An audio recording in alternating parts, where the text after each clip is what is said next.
तरी नाव घेतलं, फार काही काळ करू नका, पण थोडं तरी आपण नामस्मरण केलं तरी ते भगवंताला आवडतं. एका ठिकाणी गीत रामायणामध्ये सांगितलेलं आहे, राम वदा श्रीराम सदा निश्चिंतासा संसारिया.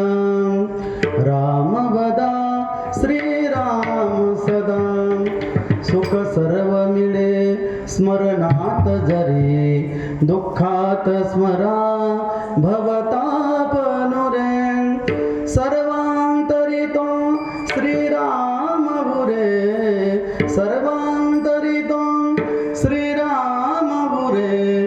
सरतील व्यथा मनीच्या साऱ्या, राम वदा श्रीराम सदा निश्चिंत संसारिया.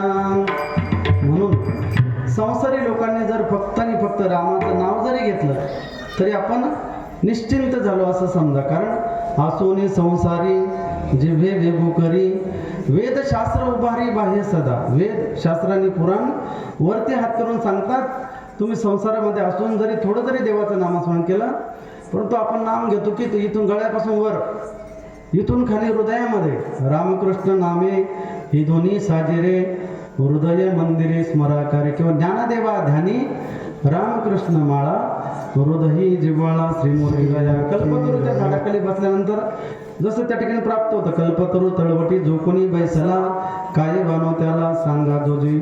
सर्व सिद्धी जशी प्राप्त होती तसे गुरुरूपी वृक्षाच्या पायाजवळ जर आपण बसलो, संतांच्या पायाजवळ बसलो, तर आपल्या जीवनामध्ये, आपल्या संसारामध्ये, आपल्या परिवारामध्ये, आपल्या कुटुंबामध्ये, आपल्या गावामध्ये धन धान्य समृद्धी संतती संपत्ती सगळं आपल्याला प्राप्त होतं. असंच नाही, इह आणि पर दोन्ही प्रकारचे लोक आपल्याला प्राप्त होतात.